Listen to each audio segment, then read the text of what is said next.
Hello students, I hope कि आप सब खैरियत से होंगे। आज से हम लोग बेसिकली जो है हमारा डेटाबेस स्टार्ट करने वाले माई एसक्यूएल डेटाबेस की टॉपिक हमारा आज से स्टार्ट होने वाला है।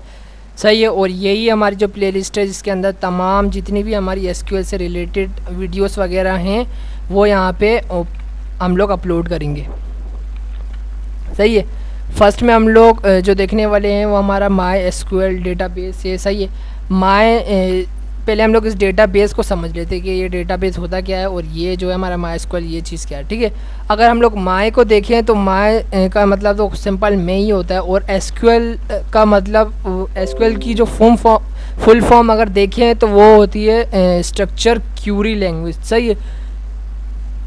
जिस तरीके से हम लोग वेब डेवलपमेंट या फिर वेब डिज़ाइनिंग हो गई या एंड्रॉयड एप्लीकेशन डेवलपमेंट, ठीक है, उसके लिए हम लोग क्या करते हैं, किसी भी पर्टिकुलर लैंग्वेज को यूज़ करते हुए हम लोग क्या करते हैं कि वेब डेवलपमेंट वेब डिज़ाइनिंग वगैरह करते हैं। ठीक है। इसी तरीके से हम लोग किसी भी डेटाबेस को डील करने के लिए भी हमें लैंग्वेज की ज़रूरत पड़ती है कि जिसे हम लोग डेटाबेस की ज़बान में स्ट्रक्चर क्यूरी लैंग्वेज कहते हैं। ठीक है।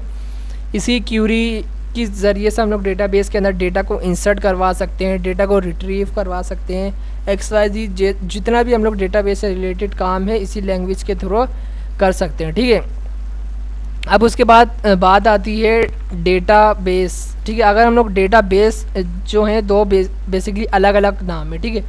अगर हम लोग इसको अलग कर दें तो ये दो नाम बन जाएंगे, डेटा और डेटाबेस। सही है। डेटाबेस हम लोग डेटा हम लोग देख लेते पहले डेटा क्या होता है। सही है। किसी भी शख्स का नाम हो गया, उसकी आईडी हो गई, सही, उसका बिहेवियर हो गया, या फिर उससे रिलेटेड कोई भी इंफॉर्मेशन हो गई, ठीक है, उसकी हॉबी हो गई, वो तमाम चीज़ें क्या होती हैं, इंफॉर्मेशन में आ जाती हैं, डेटा के अंदर आ जाती है। यानी कि वो जितनी भी इंफॉर्मेशन है वो उस शख्स का डेटा हो गया। सही है।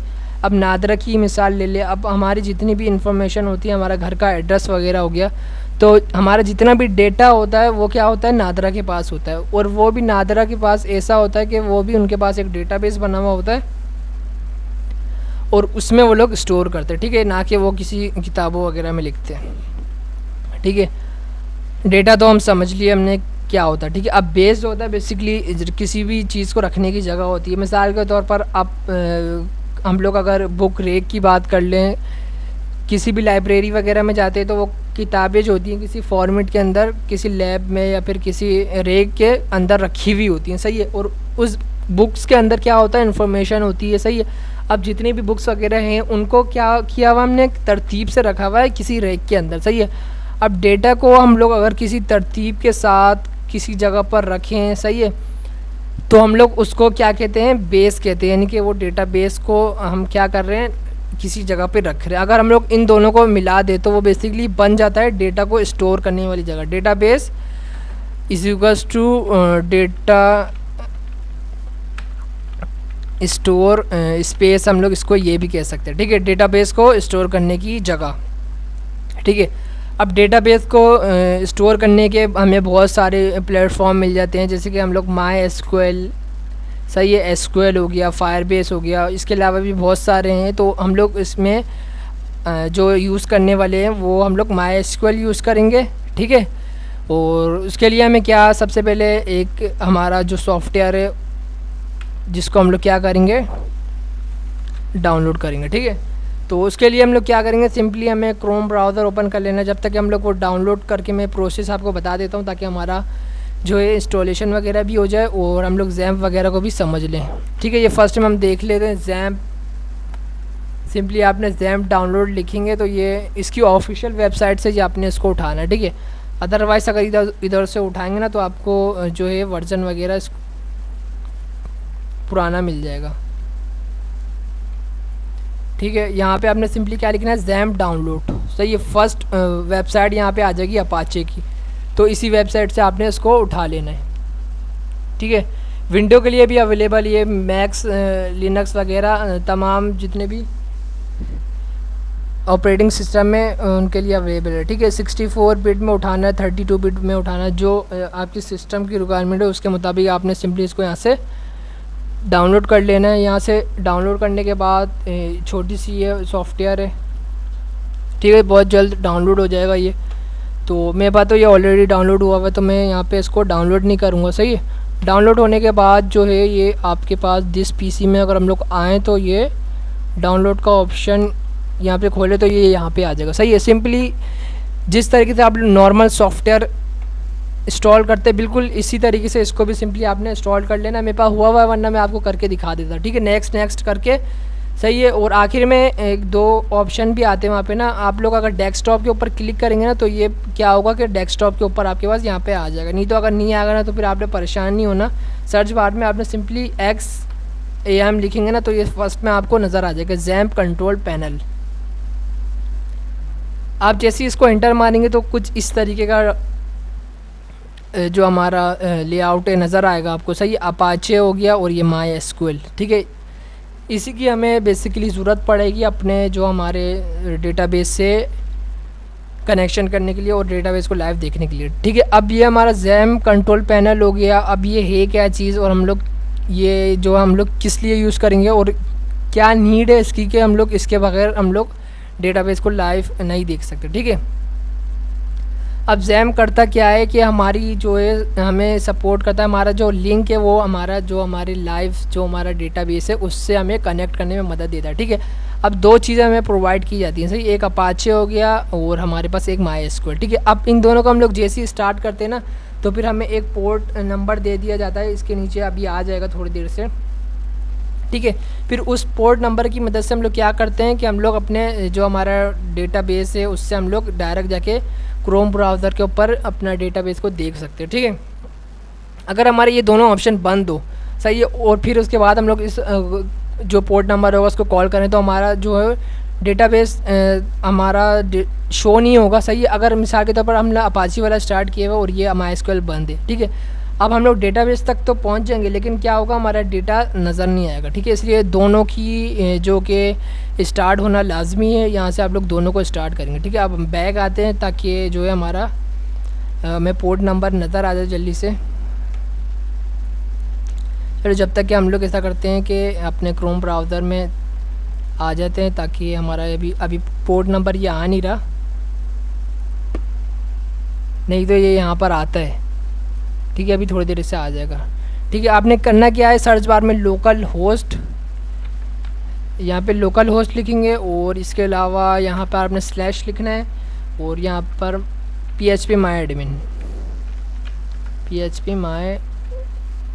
admin। ठीक है, और एक और चीज़ यहाँ पे लिखनी है। सही है, आपने ये जो हमारा स्लैश है इससे पहले ना वो पोर्ट नंबर यहाँ पर लिखना है। सही है, उस पोर्ट नंबर के बगैर ना आप एक्सेस नहीं कर सकते डेटाबेस को ना, तो वो पोर्ट नंबर अभी यहाँ पर आ नहीं रहा है।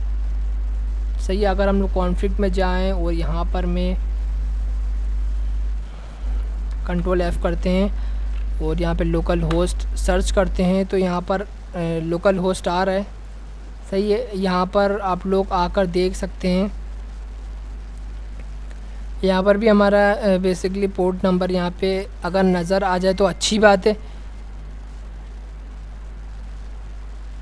सही है, आप लोग इन तीनों फाइलों में देख सकते हैं। ठीक है, कॉन्फ़िग में आएंगे, यहाँ पर आप लोग सिंपली कंट्रोल F करेंगे, लोकल होस्ट तो ये यहाँ पर अवेलेबल नहीं है। ठीक है, तीनों चारों ऑप्शन में आपने क्या करना है, चेक कर लेना है यहाँ पे।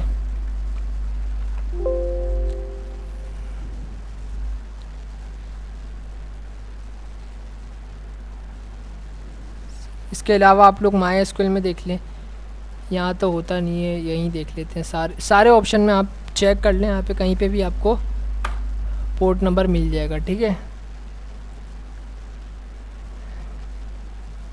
इस वाली रो में भी नहीं है, इसमें देखते PHP my admin, यहाँ पे भी नहीं होगा। सही है, स्टार्ट कर लेते हैं इसको हम लोग। सही, ये आ गया हमारा फर्स्ट में ना 80। ठीक है, आपके भी ये अब यहीं पे शो होगा, थोड़ा वेट कर लेना आप। ठीक है, स्टार्ट स्टॉप कर लेना जिससे आपका यहाँ पे शो हो जाएगा। सही है, वैसे भी यहाँ पे अगर जैसे पोर्ट नंबर होते शो भी ना हो ना तो बाय डिफ़ॉल्ट 80 होता है या फिर 88, तो आप लोग दोनों में से कोई भी यहाँ पे आके सर्च कर सकते हैं। 80 भी सर्च कर लेना, 88 अगर जिससे आपको एक्सेस मिल जाए अच्छी बात है। सही है, 80 यहाँ पे लिख के हम लोग सर्च मारेंगे तो हमारे पास ये डेटाबेस हमारे पास ओपन हो जाएगा। सही है, अब अगर हम लोग देखें तो कुछ हमारे जो लेफ़्ट साइड पे अगर हम लोग देखें तो यहाँ पे तमाम जितने भी हमारे डेटाबेस वगैरह बने हुए हैं ऑलरेडी, जो मैंने बनाए हैं, सही है, तो वो आपके लेफ़्ट साइड में यहाँ पे आपको उसके नाम नज़र आ जाएंगे, ठीक है। अगर हम यहाँ पे प्लस का आइकन क्लिक करें तो उसके अंदर उसकी तमाम टेबलें वगैरह फाइलें वगैरह हैं वो यहाँ पर आपको नज़र आ जाएंगे, ठीक है। अभी हम लोग फ़िलहाल इस चीज़ को नहीं छेड़ेंगे, ये हम लोग आगे के वीडियो में देखेंगे कि टेबल होता है उसके अंदर हमें डेटाबेस होता है उसके अंदर हमें टेबल बनाने पड़ते हैं वगैरह वगैरह, ये सारी चीज़ें हम लोग देखेंगे, ठीक है। यहाँ पे आपको कुछ यहाँ पे ऑप्शन वगैरह देखने को मिल जाएंगे, ठीक है। ये इग्नोर करना फर्स्ट में आप लोग, सही है। अगर हम लोग डेटाबेस के ऊपर क्लिक करें तो जहाँ हमारा डेटाबेस बना हुआ होगा वो तमाम इन्फॉर्मेशन हमें यहाँ पर देखने को मिल जाएगी, ठीक है। यानी कि कितने हमारे डेटाबेस बने हुए हैं वो सारे यहाँ पर हमें देखना है। यहाँ पे जितने भी डेटाबेस बने हुए हैं आपको यहाँ पे नाम उसके नज़र आ रहे होंगे, ठीक है। इसके अलावा अगर आप लोग SQL में जाएं हम लोग अगर ना, तो यहाँ पे बेसिकली हम लोग इधर ही लिखते हैं क्यूरी ना, जिसकी मदद से हम लोग क्या करते हैं, डेटाबेस बनाते हैं, डेटाबेस के अंदर फिर टेबलें बनाते हैं, ठीक है। इसी जगह पे हम लोग लिखते हैं और उसके बाद हम लोग गो करते हैं तो वो क्या होता है, क्यूरी चलती है और यहाँ पर डेटाबेस बन जाता है, ठीक है। ये जो जगह है SQL जो है क्यूरी लिखने की जगह है, सही है। स्टेटस जो है यहाँ पे हमारे जितने भी डेटाबेस वगैरह का उसका स्टेटस वगैरह बताता है और यहाँ पे हमारी एक अकाउंट्स वगैरह की इंफॉर्मेशन आती है, सही है। उसके बाद यहाँ पे एक्सपोर्ट और इंपोर्ट, सही है, नाम से ही पता चल रहा है कि ये यहाँ से हम लोग डेटाबेस को बनाकर एक्सपोर्ट भी कर सकते हैं बाहर, सही है, जिप फाइल में वगैरह वगैरह, सही है। जिस तरीके से हम लोग करते हैं ना, MS एक्सेल हो गया, वर्ड के अंदर हो गया, बनाए PDF बनाए और फिर एक्सपोर्ट करके हम लोग फ़ाइल किसी को भी शेयर कर सकते हैं। इसी तरीके से इसमें भी सिस्टम है कि आप लोग डेटाबेस बनाओ, एक्सपोर्ट करो, किसी को दे दो ताकि वो भी यूज़ कर ले, सही है। इस तरीके से होता है ना, कभी मिसाल के तौर पर मैंने किसी दूसरे PC में डेटाबेस बनाया, अब मैं चाह रहा हूँ कि मैं घर पे जाके किसी दूसरे PC में उसका एक्सेस करूँ, तो यहाँ से आप लोग सिंपली एक्सपोर्ट करके USB में सेव कर सकते हैं। और ये जो इंपोर्ट का ऑप्शन है, यहाँ से आप लोग इंपोर्ट भी करवा सकते हैं अपनी जितने भी फाइल वगैरह उसको, सही। और यहाँ पे अगर हम लोग सेटिंग में आए तो यहाँ पे आप लोग इसकी सेटिंग्स वगैरह कर सकते हैं, ठीक है। इसके अलावा हम लोग मोर पे अगर क्लिक करें तो ये इसकी कुछ नॉर्मल सेटिंग वगैरह है, वो है। आप लोग इसको जब यूज़ करेंगे तो आपको आहिस्ता आहिस्ता समझ में आ जाएगी, क्योंकि मैंने भी जब इसको पहली मरतबा खोला था तो मेरे भी सर के ऊपर से ही गुजर रहा था कि ये इतना डरावना सा क्या सिस्टम है, ये किस तरीके से मैं इसमें काम करूँगा, ठीक है। लेकिन आहिस्ता आहिस्ता काम करके आपको बिल्कुल इजी लगेगा और काम करने में भी इसमें बहुत मज़ा आएगा आपको, ठीक है। आई होप कि जो आपको हमारी इस वीडियो का जो हमारा टॉपिक जो था हमारा आज का वो क्लियर हो गया होगा। नेक्स्ट वीडियो से हम लोग इंशाल्लाह डेटाबेस की क्रिएशन वगैरह सीखेंगे, डेटाबेस के बारे में, टेबल वगैरह, वो सारे कॉन्सेप्ट जो है हम लोग प्रैक्टिकल डेटाबेस के अंदर करके सीखेंगे। तो नेक्स्ट वीडियो में नए टॉपिक के साथ मिलते हैं। सब्सक्राइब करें मेरे चैनल को ताकि नई वीडियो आप तक सबसे पहले पहुंच सके। तो नेक्स्ट वीडियो में नए टॉपिक के साथ मिलते हैं, तब तक के लिए ख्याल रखना। अल्लाह हाफिज़।